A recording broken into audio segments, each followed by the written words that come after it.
وصحبه ومن والاه ما بعد. اللهم انفعنا بما علمتنا وعلمنا ما ينفعنا وزدنا علما. الفاتحة نهديها إلى حضرة حبيبنا وشفيعنا وقرة أعيننا محمد صلى الله عليه وسلم وآله وأصحابه وأزواجه وآبائه وأمهاته ووالديه وذريته والبيت أجمعين. صلوات الله وسلامه عليه وعليهم أجمعين. ثم الحضرة جميعا وإخوانهم من الأنبياء والمرسلين والشهداء والصالحين والعلماء والمصنفين والأولياء وجميع الملائكة المقربين خصوصا حضرة القطب الرباني والغوث السمداني الشيخ عبد القادر الجيلاني رضي الله عنه. ثم إلى حضرة صاحب الكتاب بركاتنا الإمام الحبيب علي بن محمد بن سن الحبشي. ثم إلى حضرة سيد الوالد الحبيب عبد القادر بن مخضر الهندوان. ثم إلى حضرة جمهور سادتنا الصوفية أينما كانوا حلت أرواحهم من شرق الأرض والمغاربها بر البحر ونخص خصوصا جميع مشايخنا الكرام أن الله على درجات في الجنة وكثر مثوباتهم وضاعف حسناتهم ويفضنا بجاههم ونفعنا بهم ويعيد علينا ببركاتهم وأسرارهم وأنوارهم وعلومهم ونفحات في الدين والدنيا والآخرة. شهد لا إله إلا هو لنا الفاتحة. أعوذ بالله من الشيطان الرجيم. بسم الله الرحمن الرحيم.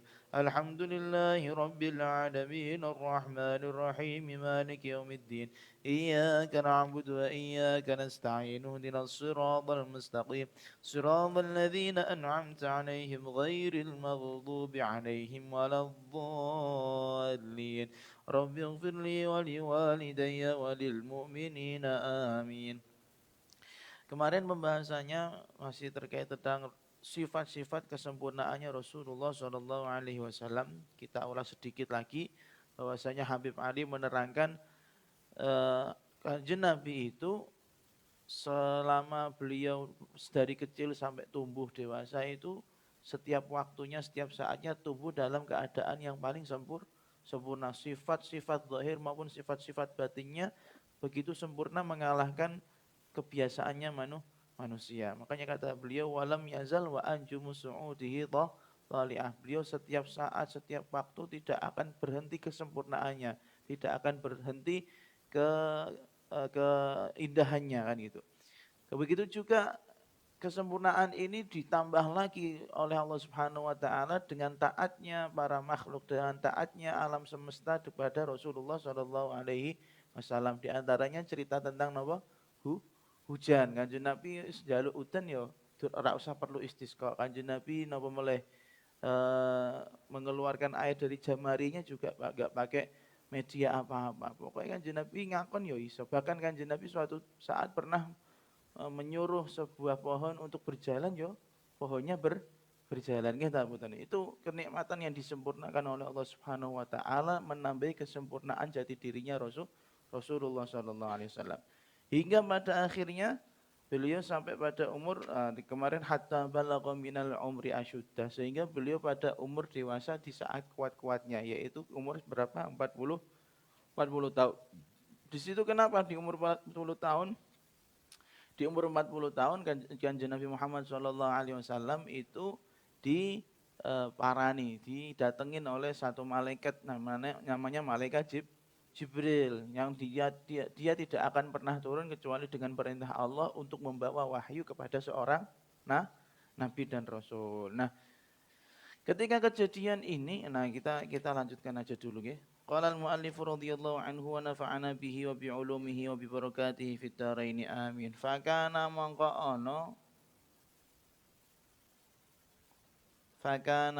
ono sekedap gini sampean apa fakana awal atau awalu? Awal? Lah bener nih. Fakana mongko ono awala iku kawitane barang. Awalama iku kawitane barang nazala kang temurun apa ma utawa awal. Nazala kang temurun apa ma alaihi ngatasi Kanjeng Nabi Muhammad sallallahu alaihi wasallam. Mintil kal hadrati saking mengkono hadrah. Hadrah niku apa ya? Apa jenenge? Ya hadrah itu ya kayak sisi, dari sisi siapa? Sisi Allah. Hadrah diperuntukkan dari sisi yang mulia, ya hadrahnya Rasulullah, hadrahnya Allah. Mintil kal hadrati saking mengkono hadrah. Sisinya siapa? Allah. Min jawami'il hikami, bayane saking jawami'ul hikam. Jawami'ul hikam itu adalah lafaz yang sedikit tapi memiliki arti yang luas. Wisime kana apa qauluhu ta'ala, apa dawuh Gusti Allah Ta'ala rupane dawuh Iqra bismi rabbikal ladzi khalaq ila akhiri. Iqra maca sapa sira Muhammad. Iqra maca sapa sira Muhammad sallallahu alaihi wasallam bismi rabbika kelawan asma pangeran ira. Bismi rabbika kelawan asma pangeran ira alladzi sifate Rabb alladzi zat kang khalaqa kang wis nyiptakake sapa alladzi. Khalaqa kang wis nyiptakake sapa alladzi. Khalaqa nyiptakake sapa alladzi. Khalaqa nyiptakake sapa alladzi al insana ing manusa.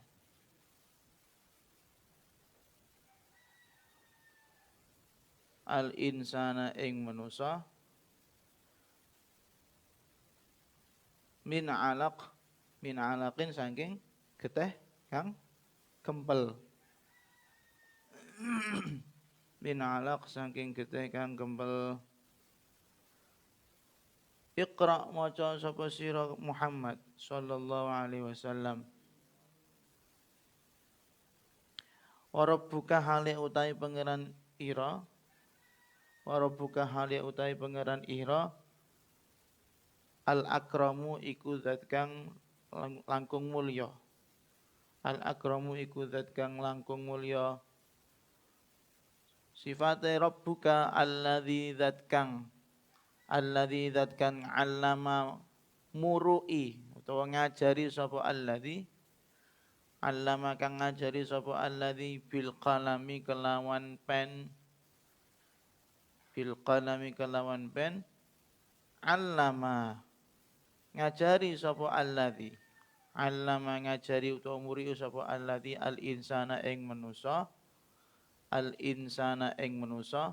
ma ing barang lam ya'lam kang ora weruh sapa manusa ing ma. Lam ya'lam kang ora weruh sapa manusa utawa insan ing ma. Maka karena sudah diparani oleh malaikat Jibril, kata beliau, "Kana awwala ma nazala alaihi min talkal hadrah." Maka pertama kali yang turun kepada Rasulullah dari sisi Allah Subhanahu wa taala adalah jawami'ul hikam. Itu kata-kata yang sedikit tapi penuh arti yang luas. Apa itu? Yaitu surat Al-Alaq dari apa? Iqra bismi rabbikal ladzi khalaq sampai 5 ayat. Iqra wahai Muhammad bacalah kamu dengan nama Tuhanmu yang telah menciptakan. Menciptakan apa? Khalaqal insana min 'alaq. Dia telah menciptakan manusia dari segumpal atau segumpal darah. Iqra wa rabbukal akram, bacalah bahwasanya Tuhanmu adalah Tuhan yang zat maha mulia. Sifatnya alladzi 'allama bil qalam, yang telah mengajari dengan pena. Jadi nek wong ngaji niku anjen cocoke buku kalih napa pen utawa sesuatu yang bisa untuk ditulis. 'Allamal insana ma lam ya'lam. Dialah zat yang mengajari manusia semua hal yang tidak diketahui. Terlepas dari cerita tentang Iqra atau tafsiran tentang surat ini, kita mau membahas tentang kejadian-kejadian atau sedikit kejadian yang berkaitan dengan turunnya malaikat Jibril kepada kanjeng Nabi. Dulu kemarin beberapa waktu lalu juga kita sudah ceritakan bahwasanya Jibril ketika datang kepada kanjeng Nabi itu dalam keadaan yang asli, wujud aslinya, sampai kanjeng Nabi napa? Drodok.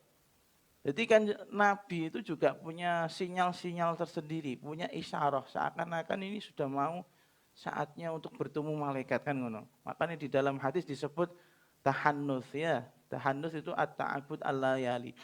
Beliau beribadah di waktu malam hari. Walaupun syariatnya belum ada, tapi kan berdoa sudah ada. Soal syariatnya ini sholat ya, sholat dan lain-lain.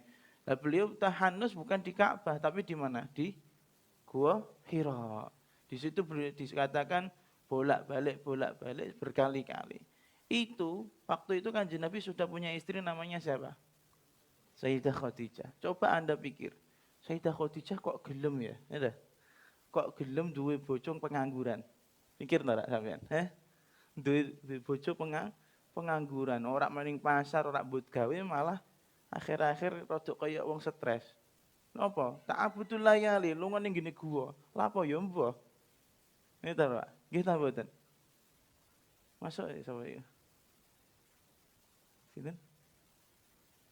Ilono. Akhir kan masuk ora apa-apa kene lho ben penak bareng-bareng. Daripada teles. Masuk. Ayo, Kanjeng Nabi itu minta izin sama Sayyidah Khadijah untuk beribadah di Gua Hira. Untuk menyendiri di Gua Hira. Ngono cek disangoni, ya. Nek kowe di bojo terus minggat, teng di ngibadah, apa ngibadah nduk kene ae ngono nek pikiranmu, ta mboten. Kerja ora, pikirane wong wedok kan ngoten sewu. Kerja ora modal dengkol kok malah tinggal lunga sisan. Nggih ta mboten. Tapi kan kembali lagi Sayyidah Khadijah punya informasi kenabian, makanya diizini. Ngono ae kadang kalau beliau nggak bisa datang sendiri, nyuruh anak buahnya untuk nganter daharan. Nggih ta mboten. Iku angel iku, enggak hanya sehari 2 hari, berminggu-minggu. Masuk akal ta mboten? Iku jenenge Nabi. Untunge bojone kok Sayyidah Khadijah. Wong liya beda cerita. Apa ta lapo kowe nduk kono, paling kan ngono gendane ra. Nduk kono. Sementara kan Kanjeng Nabi juga enggak tahu apakah mau didatengin Jibril apa enggak juga enggak tahu. Karena beliau sendiri belum tahu kalau dirinya adalah seorang nabi dan rasul. Nggih ta wonten? Hingga pada akhirnya beberapa malam di Gua Hira datanglah peristiwa yaitu datangnya malaikat Jibril dengan menunjukkan jati dirinya yang asli. Mengqara Kanjeng Nabi, "Iqra ya Muhammad." Dijawab, "Maha ana biqari." Kanjeng Nabi terlalu jujur lugu. "Maca, aku gak iso maca." Dikuwekep. Lah ngekepe iki lho kira-kira malaikat Jibril niku. Nek sing dikekep Naim, mati Naim. Ra ketut ta. Iki sing dikekep Kanjeng Nabi, dikekep saking rindunya malaikat Jibril dilepaskan lagi. "Iqra ya Muhammad." Ini ngomong ora pakai apa ya mukadimah ta apa, langsung Iqra ya Muhammad jebleget ning ngarepan. Ngeget kan wong bengi-bengi, ujug-ujug ada sosok yang tinggi besar menutupi langit, menutupi bumi, ngekep Kanjeng Nabi. Iqra ya Muhammad ma'ana biqari. Iqra ya Muhammad ma'ana biqari. Aku gak bisa maca hingga akhirnya dibacakan Iqra bismi rabbikal ladzi khalaq sampai 5 ayat. Terus yang terjadi Kanjeng Nabi sempoyongan. Kaya cara napa awak niku awak ora ono balunge blas. Dicoplok kabeh. Iya ketemu sosok sing gede kok. Mau saiki ngene nyatane sampean ndelok Instagram atau TikTok nek ana wong nyamar dadi pocong ning ngene sandinge ning kancane sing turu ya. Iku piye? Ana sing ngececek ngene ya, ana sing melayu. Nggih ta mboten? Iku sama Kanjeng Nabi mengkorok ya Allah. Zamiluni. Iku nek ceritane bojone mboten garwane Kanjeng Nabi kok mboten Sayyidah Khadijah, iki beda ceritane. Sirahnya berbeda. Lah laki-laki ketika pulang mulai tengah wengi mengkorok wedi. Iku nek wong wedok biasa, iku ya napa? Napa melu gegere ta mboten? Ya napa iki napa? Tapi kan kata di dalam ceritanya kan mboten ngoten. Ketika Kanjeng Nabi ngendikan zambiluni nggih mlebet riyen binara terus sarean gawekno teh kasarane ngoten nggih, digawekno sing anget-anget dikemuli. Dan ndak bertanya apa-apa. Ya dijarke. Karena beliau tahu wanita dewasa nggih, wanita dewasa itu tahu kalau ketika suaminya sedang ada masalah, itu tipe laki-laki menyelesaikan masalahnya dulu baru bercerita. Iku kan Nabi belum selesai masalahnya, wedi. Nah, iku nek bojone mboten Sayyidah Khadijah, saya ulangi lagi, yang mbak punya informasi kenabian beda meneh ceritane. Mesti rewel ono apa iki bar diapakno, bar dibegal ta apa ngono. Cerewet mesti, cerewet. Tapi Sayyidah Khadijah ditunggu sampai ditutup pintu kamarnya. Ketika sudah agak tenangan Rasulullah ditanya, Nabi suamiku sebenarnya apa yang terjadi? Diceritake aku ketemu sosok ngene.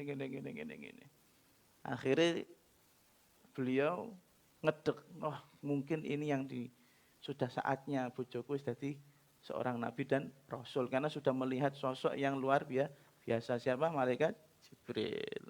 Akhirnya singkat cerita dibawa ke Waraqah bin Naufal. Di sana ditegaskan hadzan namus alladzi nazala ala Musa.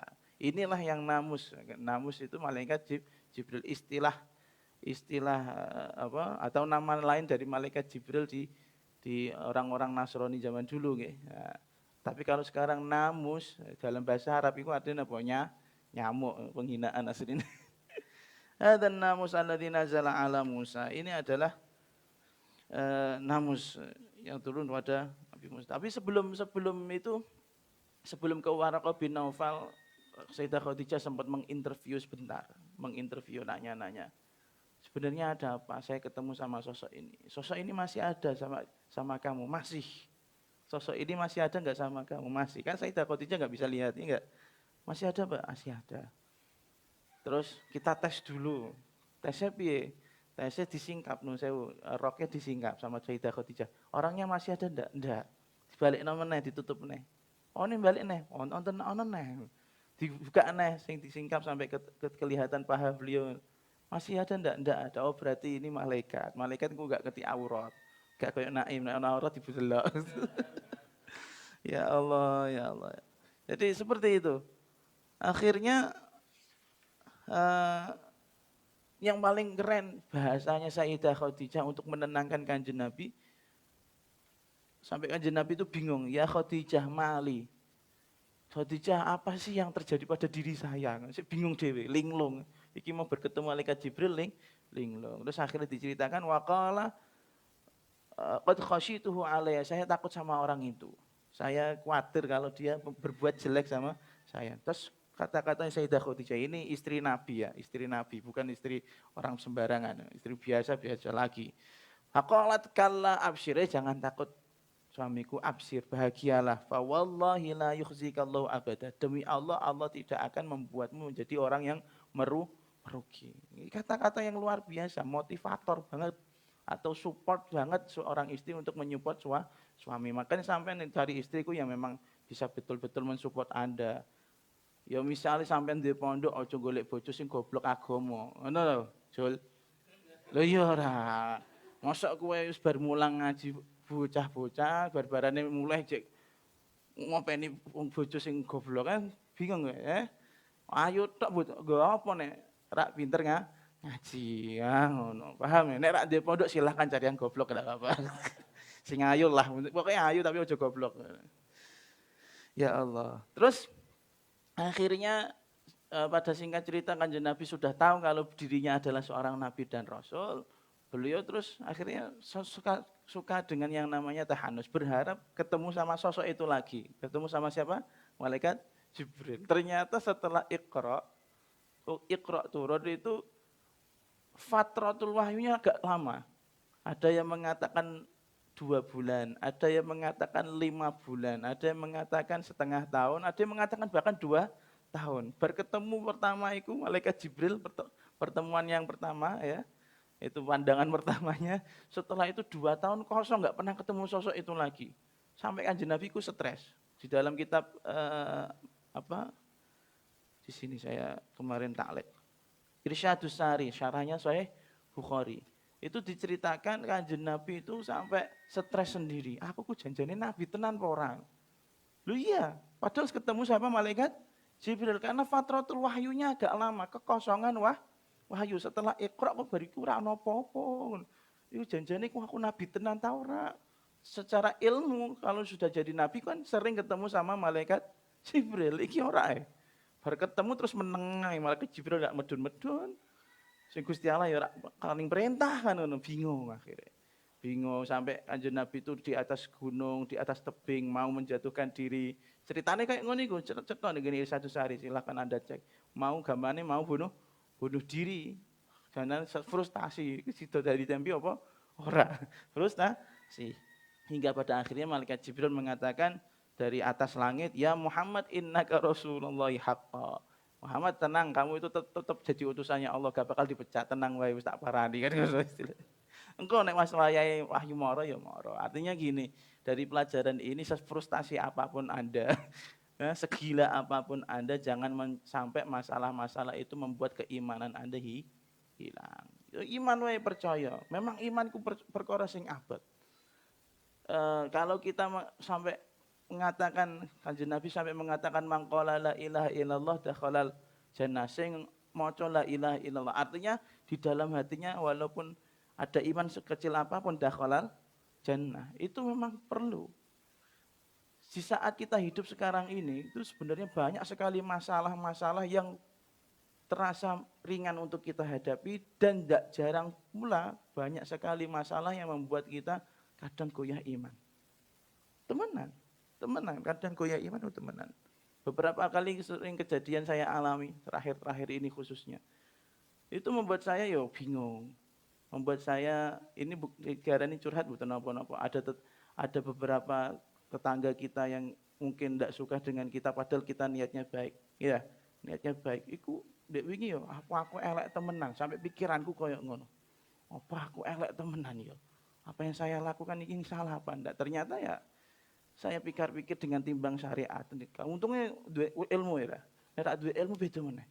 Timbangan syariat, timbangan akal. Ternyata ujung-ujungnya kowe jadi pangeran toh, ngono. Nek atiku pergolakan hati, kowe jadi pangeran toh. Kowe jadi iman kan? Ya percaya ae rutenya Gusti Allah ngono. Memang rutenya seperti itu.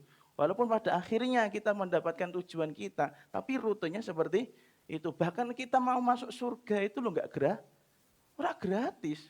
Al hayatu kifah. Sayyid Alawi mengatakan gitu. Al hayatu kifah. Wal jannah mahi balas. Hidup ini penuh perjuangan dan surga itu tidak murah, tidak gratis. Artinya untuk mendapatkan surga, senajan promosinya Kanjeng Nabi sebegitu banyak dan bahkan corone maca subhanallah alhamdulillah wala ilaha illallah wallahu akbar, nanti dibangunlah di sana rumah untuk kita di surga. Tapi untuk menuju ke sana itu susah apa gampang? Susah. Tapi kita percaya apa enggak? Harus percaya. Nah orang percaya, engko akhirnya orang situ dah kodal jannah. Sefrustasi apapun kamu, seberat masalah apapun kamu, pokok begini hati jangan la ilaha illallah, berarti jadi gandulan sinten Gusti Allah. Ingat cerita kan ketika Kanjeng Nabi dihunus sama pedang sama seorang kafirnya gak? Sapa sing ngarep nulungi kue? Dengan tegas Kanjeng Nabi ngendikan karena di dalam hatinya ada keyakinan kuat Allah. Kan gitu kan? Terus sing krungu ae ndrodok, ya gak? Sing krungu ae ndrodok itu karena getaran keimanannya kuat. Dan kita harus belajar itu. Paham nggih? Apapun yang terjadi pada kita itu tetap la ilaha illallah, iman itu harus dikawal. Seberat apapun masalah kita, seringan apapun masalah kita, tetap dikawal la ilaha illallah ben mulus ngono maksudnya. Rintangan apapun bisa dilewati, akhirnya muncul rasa sabar, muncul rasa ikhlas, muncul rasa syukur. Bahkan ketika dapat musibah kamu syukur iku iso. Nek nyencen dasarmu iman. Biasanya wong nampa musibah niku nek muni apa? Innalillah. Tapi nek wong sing imane kuat beda. Muni apa? Alhamdulillah. Lho pekok ta rak niku. Nek cara syariat pekok ta mboten, untuk musibah kecelakaan kok muni alhamdulillah. Karena imannya sudah kuat, berbeda. Di dalam hatinya meyakini aku iman sama Allah Subhanahu wa taala, la ilaha illallah ada di dalam hatiku, maka ketika ada musibah menimpa diriku, kata orang yang seperti ini, model seperti ini, berarti saya sedang disorot sama Allah. Saya sedang diperhatikan sama Allah. Ngono. Dia syukur karena diperhatikan Gusti Allah, tidak mengedepankan musibah tapi mengedepankan rasa syukur. Karena berdasarkan hadis-hadis juga seperti itu. Tidak ada muslim yang terkena musibah bahkan dikecocok jenenge duri dari ranting kejaba illa rafa'allahu darajah. Allah akan mengangkat orang yang terkena kecocok duri gitu. Munggah derajat dan juga menghapus kesalahan. Itu kan sidik kan. Coba kalau nggak ada la ilaha illallah, itu mesti jangkrik mungkin iki miso-miso ta mboten. Nggih ta mboten. Tapi punya la ilaha illallah beda. Kalau nggak sabar naik pangkatnya menjadi syukur. Nah ngono lho. Jadi wong Islam iku luar biasa memang Kanjeng Nabi. Perkara ati kudu ditupuk, perkara ati kudu napa jenenge dilatih sabar, dilatih syukur. Karena kita semuanya insya Allah membawa la ilaha illallah di dalam hati. Lah kadang ana sing murtad, nah itu mungkin takdirnya Allah menyatakan orang itu imannya tidak kuat. Islamnya abal. Tapi nek Islamnya temenan, apapun yang terjadi pada dirinya itu tidak akan membuat dia larut. Nek sabar orang ngasih dadekno ndeke frustasi, nek syukur orang ngasih dadekno lali Gusti Allah. Ngomong nek kedarung seneng nih kayak syukuran nggih kadang wah syukuran apa misalnya oh aku sido dadi gandeng misalnya saim wah syukuran misalnya syukuran syukur biasa mawon bancaan ngoten tapi kan nggak perlu menghabiskan uang kan ngoten begitu juga sabar jangan sampai meratapi nasib yang berat dari kita juga lebih banyak Kanjeng Nabi itu jelas berat daripada kita ngono paham nggih iki tentang tadi cerita tentang Kanjeng Nabi mau bunuh diri tadi loh ya itu hanya cerita memang di situ teksnya seperti itu Kanjeng Nabi seakan-akan mau meloncatkan diri dari tebing untuk bunuh diri tapi kan di dalam hatinya adalah la ilaha illallah akhirnya dites keimanannya malaikat Jibril turun tangan innaka ya Muhammad innaka Rasulullah haqqa Muhammad bahwasanya engkau tenang kamu tetap menjadi utusan Allah walaupun aku tidak turun ke bumi untuk membawa wahyu fama a'dhama mongko buh agunge apa iki bisyarah ngoten betapa besarnya iki kan bahasa apa takjub nek maknane takjub piye masalah iki aku lali fama a'dhama mongko buh agunge bisyarah mim bisyaratin bayane saking kabar bahagia mim bisyaratin bayane saking kabar bahagia au salat kang numekaake au salat kang numekaake ha ing bisyarah yadul ihsani apa iki tangan keapian maksudnya tangan keapian itu kebaikannya Allah yang dirupake kaya pertolongan tangan yadul ihsani apa tangan keapiane Gusti Allah min hadratil imtinani saking hadrah zat kang akeh paringe min hadratil imtinani saking hadrah zat kang akeh paparinge diparingke marang sapa ila hadzal insani marang ikilah manusa rupane sinten Kanjeng Nabi Muhammad sallallahu alaihi wasallam wa ayyadat lan nguwatake ha ing bisyarah wa ayyadat lan nguwatake ha ing bisyaratu ar-rahmanu 'allamal Qur'an apa kabar bahagia ayat ar-rahmanu 'allamal Qur'an ar-rahmanu utawi zat kang maha welas asih ar-rahmanu utawi zat kang maha welas asih 'allama iku murui ngajari sapa ar-rahman al-Qur'ana ing al-Qur'an khalaqa nyiptaake sapa ar-rahman al-insana ing manusa allama murui sapa ar-rahman hu ing al-insan al-bayana ing keterangan wala syakka lan ora ana keraguan iku maujud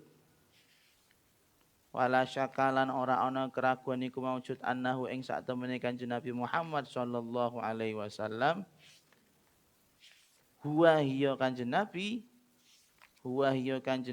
al insanu iku manusa al maqsudu kang den maksud den tuju bi hadzat ta'limi kelawan ikilah pengajaran atau piwulangan saking Gusti Allah min hadratir rahmanir rahim saking ngarsane Gusti Allah zat kang maha welas lan zat kang maha asih. Maka kata beliau, inilah betapa agungnya kabar bahagia yang telah diterima oleh Rasulullah sallallahu alaihi wasallam datangnya dari Allah zat yang maha memberi, maha baik. Dan bisyarah ini yaitu atau kabar gembira bahwa tentang pengangkatan Rasulullah menjadi seorang nabi dan rasul dikuatkan dengan ayat yang lain yaitu Ar-Rahmanu 'allamal Qur'an khalaqal insana 'allamahul bayan. Ini sudah masuk tafsir. Kata beliau ayat ini Ar-Rahmanu 'allamal Qur'an, Allah zat yang Maha Pengasih itu mengajari Al-Qur'an dan mengajari manusia dan juga cara penjelasannya. Nah, khalaqal insana 'allamahul bayan. Kata beliau, wala syakka. Al-insan yang dimaksud di sini tidak lain dan tidak lain adalah al-insanu huwa ada al-maqsudu bi hadzal ta'lim adalah siapa? Rasulullah. Jadi kalau kata beliau ayat khalaqal insana 'allamahul bayan, Allah menciptakan manusia dan mengajarinya pelajaran. Itu yang diajari berarti yang di sini yang dimaksud siapa? Kanjeng Nabi. Ini salah satu tafsiran. Walaupun jumhurul ulama mengatakan kalau khalaqal insana 'allamahul bayan itu artinya Allah Subhanahu wa taala menciptakan umumnya manusia dan juga mengajari manusia dengan caranya Allah.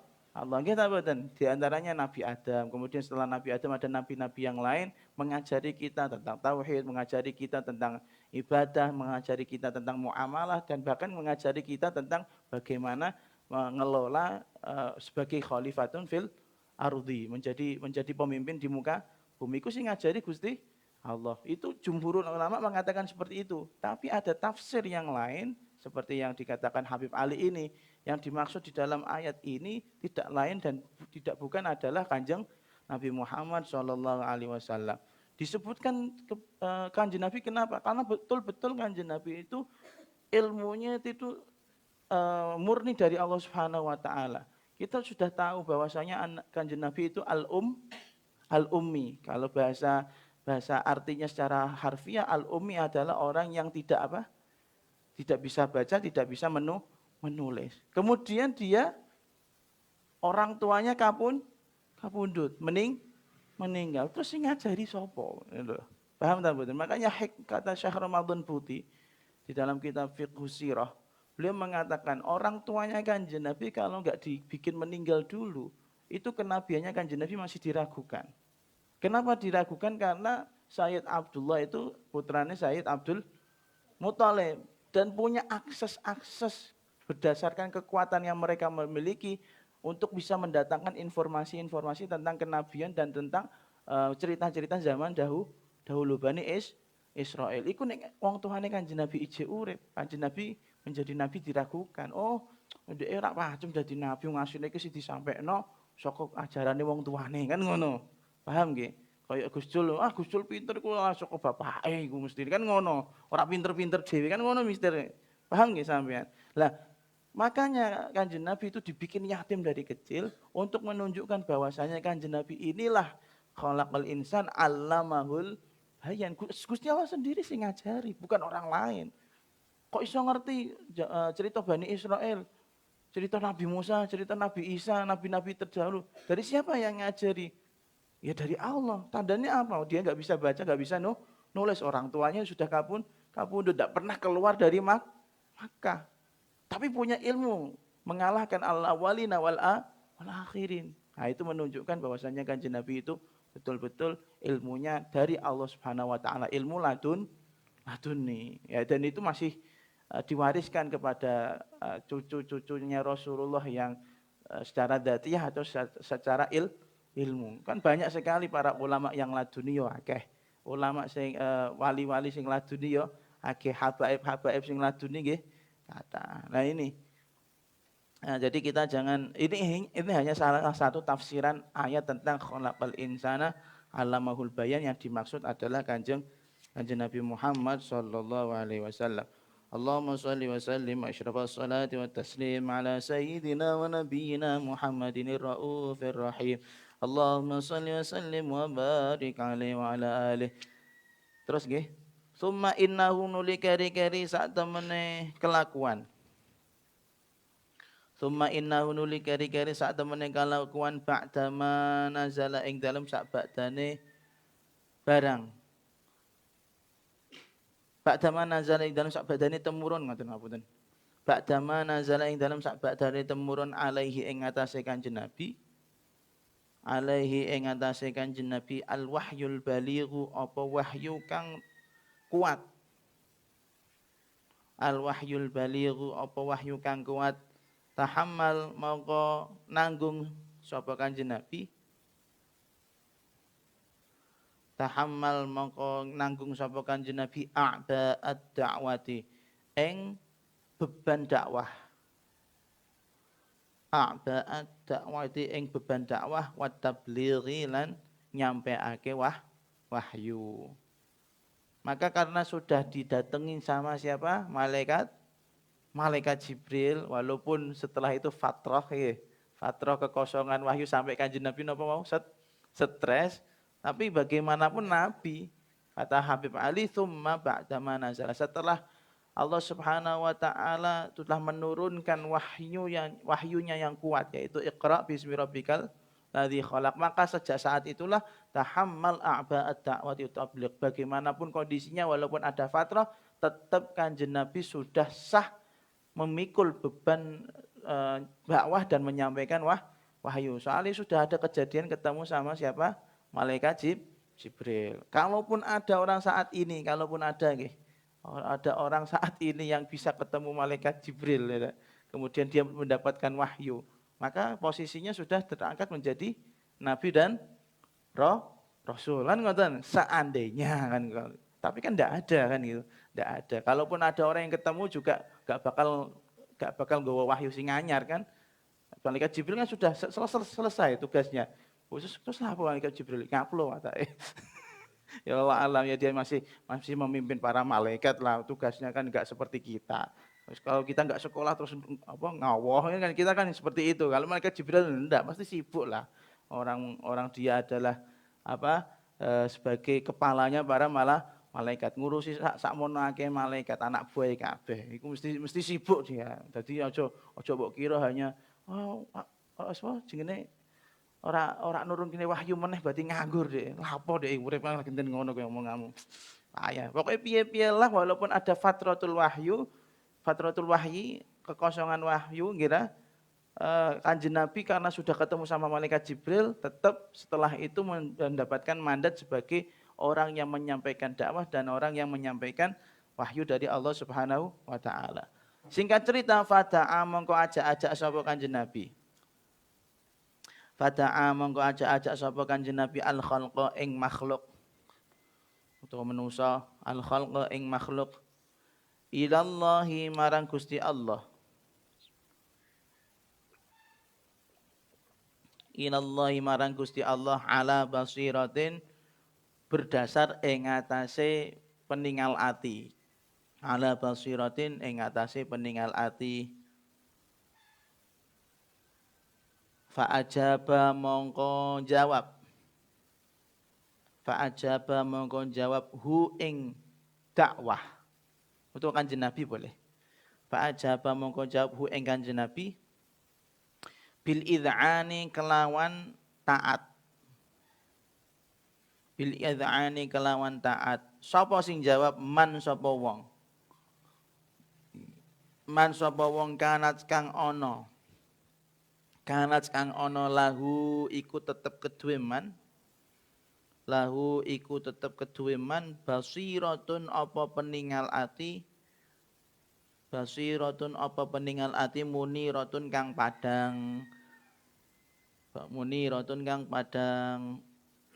Kata beliau karena sudah mengemban beban dakwah, mengemban beban menyampaikan wahyu dari Allah, maka Kanjeng Nabi fada'al khalqa ilallahi ala basirah. Kanjeng Nabi mengajak manusia, mengajak umatnya kepada Allah Subhanahu wa taala berdasarkan dalil. Basirah itu bisa dikatakan dalil atau diartikan hati nurani kan. Artinya kalau ini bisa diambil kesimpulan kalau kita mau mengajak manusia yang lain untuk kebaikan, ya kita ajak dulu diri kita sendiri dan pakai nurani atau keikhlasan hati, dan itu akan dakwah yang berhasil daripada kita ngajak manusia tapi awak dhewe ra nglakoni, awak dhewe ora ikhlas. Iku contohnya akeh. Saya contohnya kita di pendidikan formal saja, tidak menyebutkan merek daripada nanti geger meneh kira. Pendidikan formal, nuwun sewu, bukan saya tok, mungkin ada beberapa orang yang lain di luar lingkup kita. Wong iku nek ngajar kalau diniati profesi, nuwun sewu. Niat ngajar diniatin apa profesi buat gawe. Hasil tah mboten. Barokah tah mboten. Padahal sing ngajar deh, sepinter apapun dia, nyatanya enggak barokah. Saiki delok les-lesan iki lho, delok. Les-lesan, les sapa sing terkenal iku sampai sing nyebut lho, aku daripada geger meneh. Itu kan profesi semua, nggih. Profesi semua.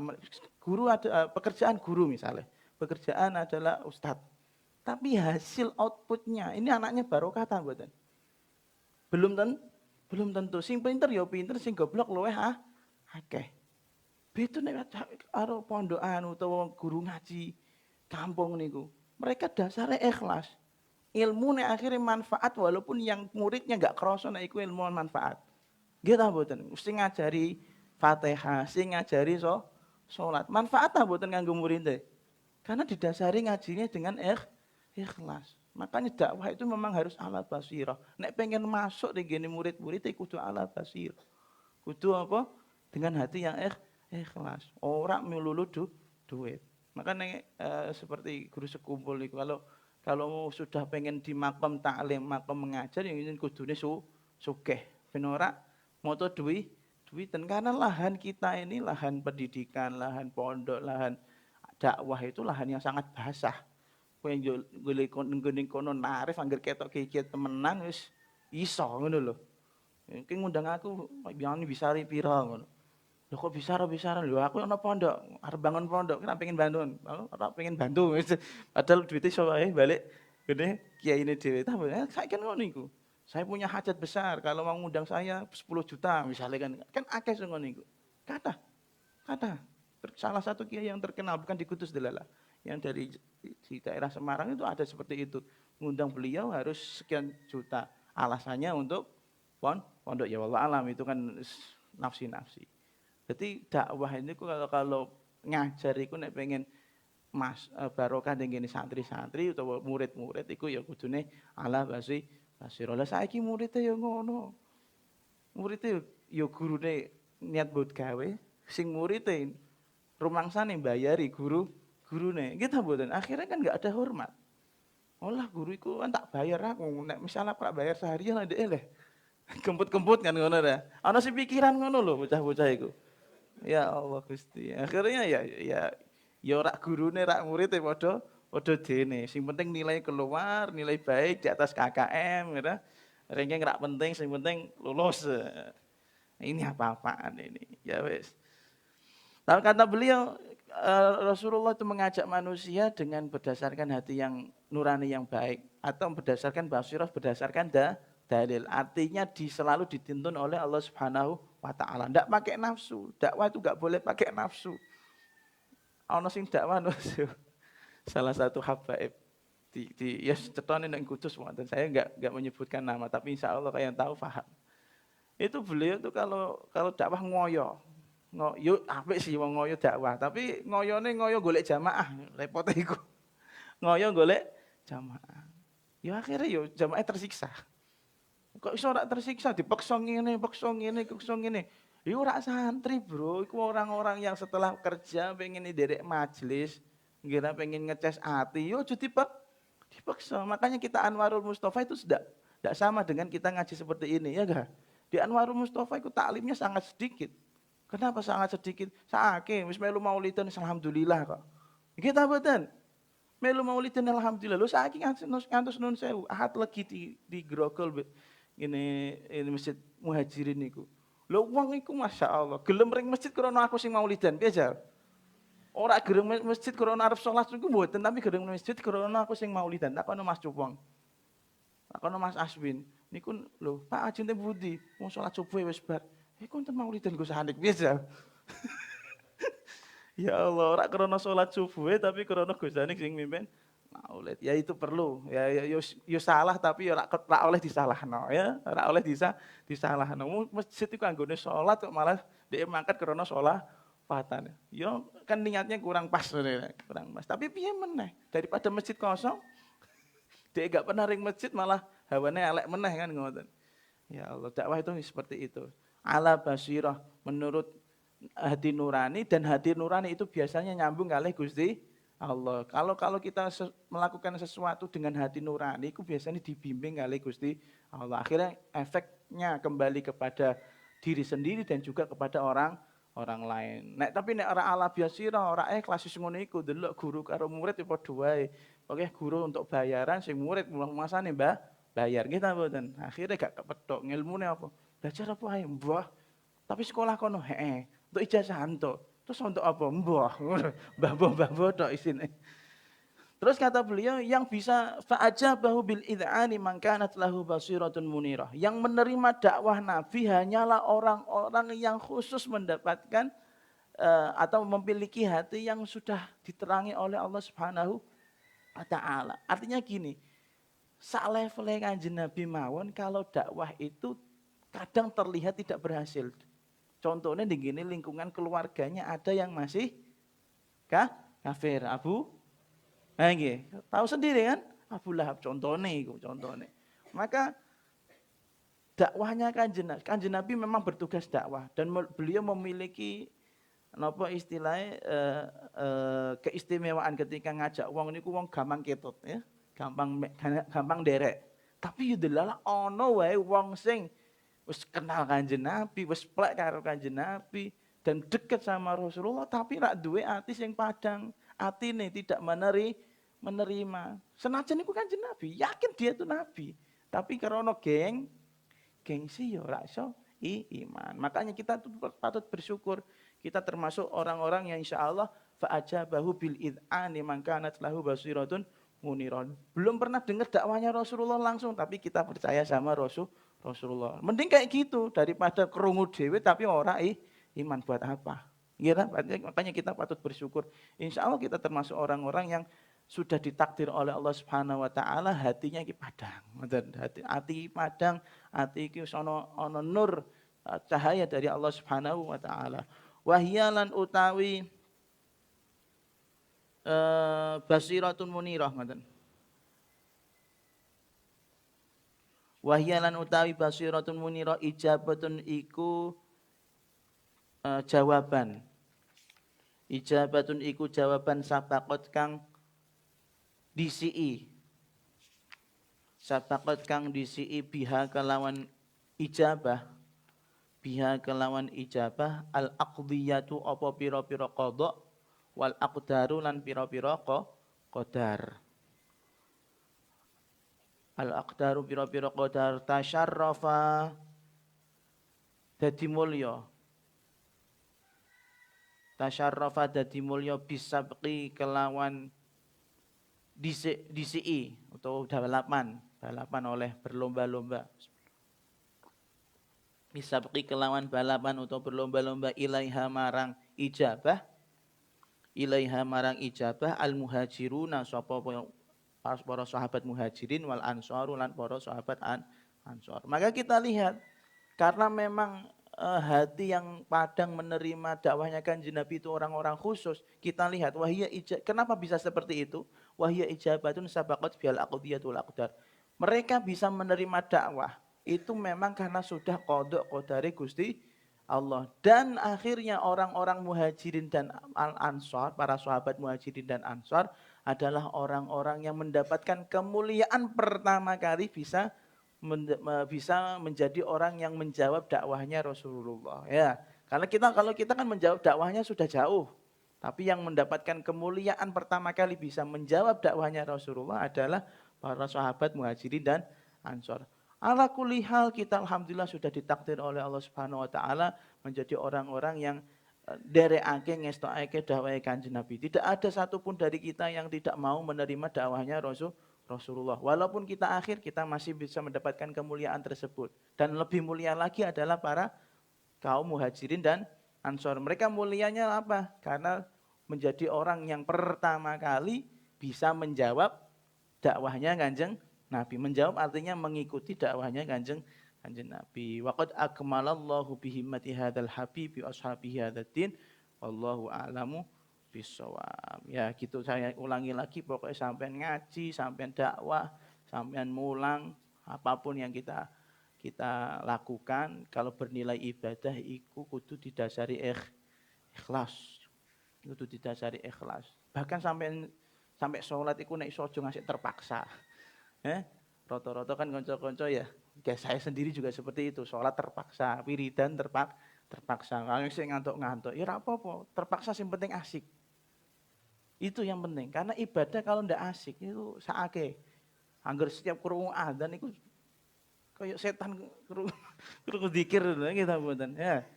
Saake, wong awak dhewe orang Islam, maka berusaha yang asik. Sampai Ibnu Abbas itu kalau sholat itu sediluk erak karuan. Sediluk itu ya bukan standarnya sahabat sedelok kan enggak sama standarnya kita ya tentunya ya. Itu pun karena jangan sampai sholat itu tidak menjadi yang asik. Ibadah itu aja ngasih orang asik gitu loh. Makanya kalau di dalam baca Simtud Duror sepanjang ini tetap ada qasidahnya kan biar ada asiknya. Ibadah ku nek ora asik wis repot. Begitu juga Anda kalau profesi enggak sesuai enggak sesuai dengan keinginan hati ya ora asik. Makanya khususnya ibadah, hobi ya asik kok masuk ibadah gak asik. Nah, ini dilatih, kita berlatihan karena bagaimanapun kita adalah orang-orang yang mangkana telahu basiratun munirah, menjadi orang-orang yang punya hati sing padang iso nampa dakwah Kanjeng Nabi. Wis nampa karek dolanan menganggap semuanya ini adalah indah, menganggap semuanya ini adalah enak. Sholat kok gerutu. Nah, iku betul. Ya gerutu Allah nek pas imame kesuwen lan imami. Ha iku lak apa-apa. Tapi nek sholat dhewe iku aja ngasih cepet-cepetan bar. Akhirnya dari masuk sholat sampai akhir sholat enggak dapat apa-apa, enggak dapat ketenangan hati. Padahal Kanjeng Nabi nek ngajari waju'ilat qurratu aini fi sholat, dan saya menjadikan sholat itu dijadikan oleh Allah kepada diriku sebagai tentram hati ya, dadekno awak dhewe tenang. Salat kok malah kemerungsung. Wah, iki salate ra asik berarti. Salate ra asik, ibadah gak asik. Sampeyan juga ngrasakno, ketika maulid itu asik, ketika salat ora asik. Coba iku dipindah dari maulidan asik lah, dilatih di salat yang asik bagaimana? Yang asik bagaimana? Mbok sampeyan sesekali bayangke, oh sholat itu tapi sing arep misale sapa sing biasane ngimami Mas Mudapir. Aja bayangno Mudapir iku kaya Kanjeng Nabi sing ngimami kasarane ngono. Bayangno Kanjeng Nabi nih, bagaimanapun kan yang menjadi imam itu ngikuti sunahnya siapa? Kanjeng Nabi. Oh coba delok wong iku imam sing ora bakal padha mek Kanjeng Nabi. Bayangno. Sunah Kanjeng Nabi ning ngarep berarti Kanjeng Nabi sedang ngimami saya kayak ngono. Kan paham ta mboten sampean? Nggih lah iku dilatih, itu dilatih. Wallahu a'lamu bishawab. Allahumma anfa'na bima 'allamtana wa 'allimna ma yanfa'una wa zidna ilma. Allahumma barik lana fi umrina, barik lana fi rizqina, barik lana fi dzurriyyatina, barik lana fi thullabina, barik lana fi thalabatina, barik lana fi majlisina, barik lana fi ma'hadina, barik lana fi masjidina, barik lana fi musallana, barik lana fi buyutina, barik lana fi harakatina wa sakanatina, barik lana fi kulli ma an'amta alaina ya rabbal alamin. اللهم اشف مرضانا ومرضى المسلمين وخاصة نبي أحمد وعبد الفتاح اشفي أنت الشافي لا شفاء إلا شفاءك شفاء عاجلا داما أبدا ظاهرا باطنا لا يغادر سقما وطول عمرنا وعمره في صحة وعافية وسلامة وزيادة إيمان وتقوى حتى يبلغنا وإيانا جميعا إلى معرفتك ومعرفة نبيك محمد صلى الله عليه وسلم من الدنيا والبرزخ والآخرة. اللهم اجعلنا وأزواجنا وأولادنا وأهلنا وذرياتنا وطلابنا وطالباتنا أجمعين إلى يوم القيامة وجيراننا أجمعين من أهل شفاعة القرآن ومن أهل شفاعة نبيك محمد صلى الله عليه وسلم. ربنا آتنا في الدنيا حسنة وفي الآخرة حسنة وقنا عذاب النار. وصلى الله على سيدنا محمد وعلى آله وصحبه وسلم والحمد لله رب العالمين. ثم السلام عليكم ورحمة الله.